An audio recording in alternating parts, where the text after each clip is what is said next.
तो ब्रह्म मुहूर्त में मेरी माँ तो मुझे आज तक नहीं जगा पाई, पर इस फिल्म के ट्रेलर ने मुझे जरूर जगा दिया। एंड एक बात तो कहनी पड़ेगी, the experience was totally worth it, because trailer actually काफी बढ़िया लग रहा है। चलो बात करते हैं ट्रेलर में एक्चुअली क्या क्या चीजें हैं जो मुझे अच्छी लगी और किन चीजों को लेकर मैं अभी भी थोड़ी सी डाउटफुल हूँ। सबसे पहले स्टार्ट करेंगे उन्हीं दो चीजों से जिनको रामा लुक के आने के बाद सबसे ज्यादा क्रिटिसाइज किया जा रहा था, जिसमें सबसे पहला है विजुअल्स। जैसे विजुअल्स हमें रामा लुक में देखे थे उससे तो काफी बेटर विजुअल्स हमें ट्रेलर में देखने को मिले हैं। जैसे कि ये जो मॉन्स्टर है जो हमने रामा लुक में देखा था वो हमें ऐसा दिख रहा था, बट ट्रेलर में वो हमें ऐसा दिख रहा है। तो आई थिंक काम तो काफी कुछ किया गया है, बट एक प्रॉब्लम कंसिस्टेंसी लग रही है। कई जगहों पे ना बहुत ज्यादा चीजों को स्मूथ कर दिया गया, मतलब जिस वजह से ना वो थोड़ी सी नकली लग रही है। बट अगर आप ओवरऑल पकड़ो तो ट्रेलर में काफी सारे मॉन्स्टर्स हैं, जानवर हैं, महल हैं, वो ऑन पॉइंट हैं। कुछ कुछ जगह पर ऑफ है, बट दो तीन चीजें हैं जो इस ट्रेलर में काफी अच्छी लगी एंड आई थिंक फिल्म में उनको देखकर काफी मजा आएगा। जिसमें सबसे पहले है पुष्पक विमान, मतलब वो जब से ही दिखाया जा रहा है तब से ही अच्छा है एंड इस बार तो हमें उसका और क्लोजर लुक मिला है, तो आई थिंक वो बहुत बढ़िया लगने वाला है। दूसरा है थैंकफुली उन्होंने जटायु को जैसा दिखाना चाहिए था वैसा ही दिखाया एंड वो काफी अच्छे लग रहा है, वो पूरा विजुअल काफी अच्छा लग रहा है। इसके अलावा ना एक और सीन है फिल्म में, लोटस वाला सीन, उसके बारे में मैं आगे बात करूंगी कम्प्लीटली कि उसका क्या मतलब है,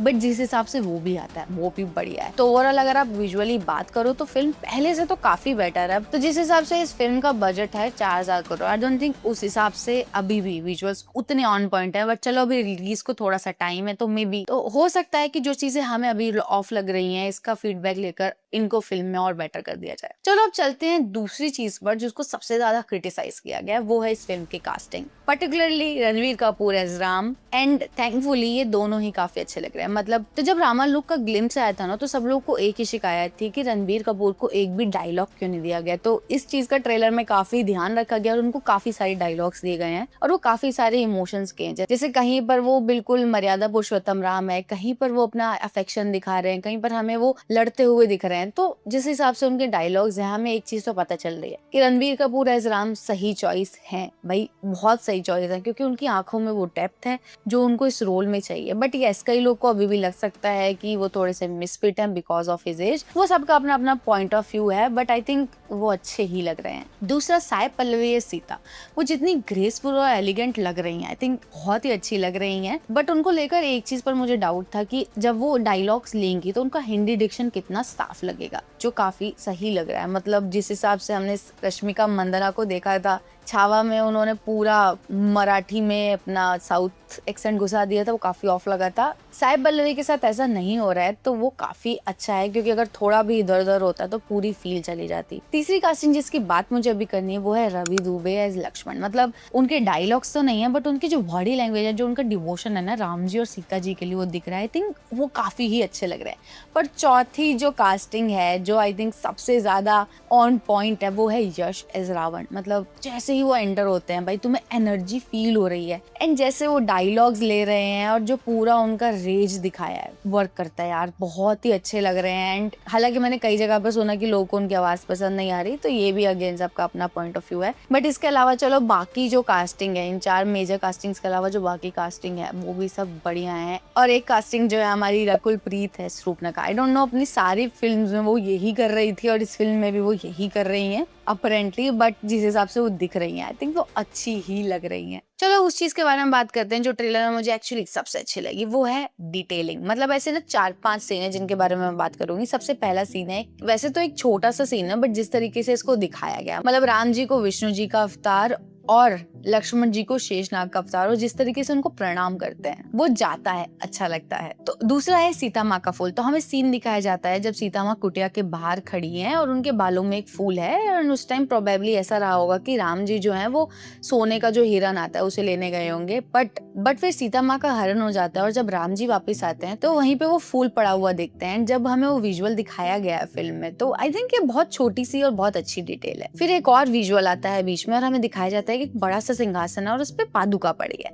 तो जिनको नहीं पता उनके लिए छोटी सी डिटेल, तो ऐसा होता है कि जब भरत जी को पता चलता है कि उनकी माँ कैकेयी ने राम जी को वनवास दे दिया है, तो उनको ये बात बिल्कुल अच्छी नहीं लगती। तो वो जंगल में आते हैं, राम जी को ढूंढते हैं और उनसे ना उनकी पादुका ले जाते हैं और उसको 14 साल तक सिंहासन पर रख देते हैं, क्योंकि वो सोचते हैं कि राम जी ही वहाँ के राजा हैं और वो कभी भी सिंहासन पर नहीं बैठते हैं। इस चीज को इस फिल्म में दिखाया जाएगा एंड आई थिंक ये सीन काफी अच्छा लगेगा। इसके अलावा है पुष्पक विमान, और इसकी मैं तो जितनी तारीफ करूँ उतनी कम है, क्योंकि काफी बढ़िया लग रहा है। और एक और चीज है कि फाइनली हमें सीता हरण ऑथेंटिक तरीके से दिखाया जाएगा, जो हमें आदि पुरुष का जो कलंक है ना, जो मैं और आप लोग अभी तक नहीं भूले। आई थिंक इस फिल्म में जो प्रॉपर सीता हरण दिखाया जाएगा वो काफी अच्छा लगने वाला है। अब बात करते हैं उस पॉइंट की जिसका उतना ही डिस्कशन हो रहा था जितना इसके बजट का हो रहा था, वो है म्यूजिक।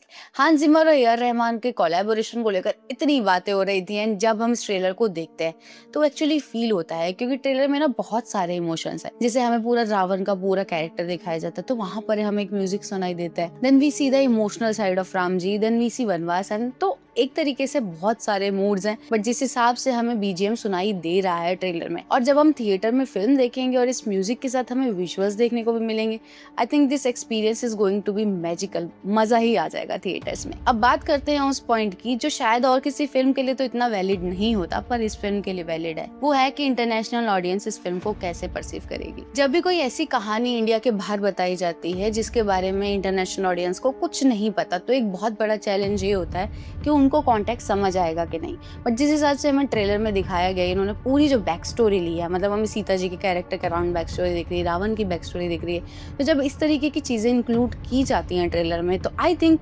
इंटरनेशनल ऑडियंस समझ पाएगी कि क्या पूरा कैरेक्टर का टेक है, एंड हमारे को भी एक नया पीओवी मिलेगा समझने के लिए उन सारे कैरेक्टर्स को। बट यहीं पर एक चीज है जो मुझे इंटरनेशनल ऑडियंस के मामले में थोड़ी सी प्रॉब्लमेटिक लग रही है, वो है इस फिल्म का वीएफएक्स।